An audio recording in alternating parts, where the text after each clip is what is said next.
2 days from now, we honor the United States veterans who helped defeat the Nazis. So over these next 2 days, we thought we would mark that by introducing you to 2 people with ties to our area who have first-hand accounts of the atrocities that so many of our men and women risked and lost their lives, bringing to an end. I was born 1929, so my first memories are at the age of 5, and when the Nazis were already in power.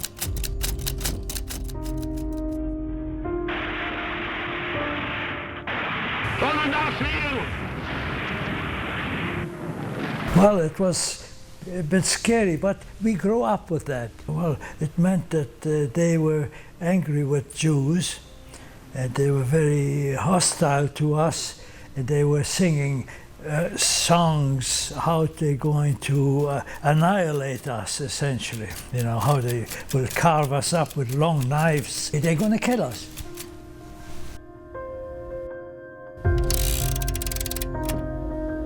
They broke into Jewish stores and Jewish apartments, houses, and then arrested also adult Jewish males. I was at that time a child. At that time, they did not have the concentration camps were not ready yet in 1938.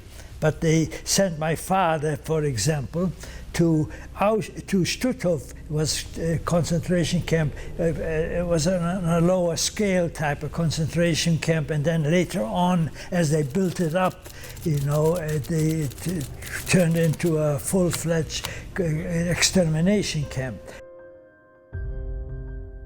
My earliest memory.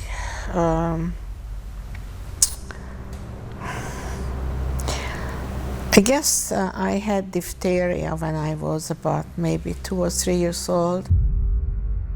And I remember my father taking me in a cab and crying, and he wasn't the kind of man who cried. My father was in a slave labor camp. I know that he jumped off the train on his way to Auschwitz. How brave he was.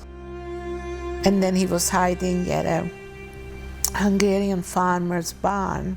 Eventually, a neighbor farmer denounced him to the authorities, and that's where they got him.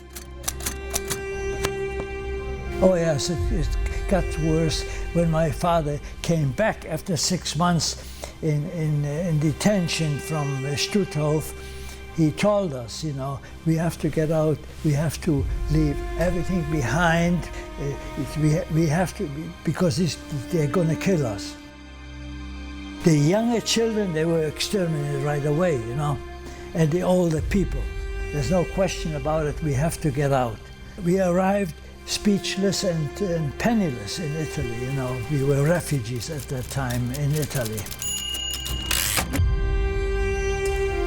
The Americans were there, and they liberated the camps and all that. When America entered the war, America spilled a lot of blood to liberate people like me, you know.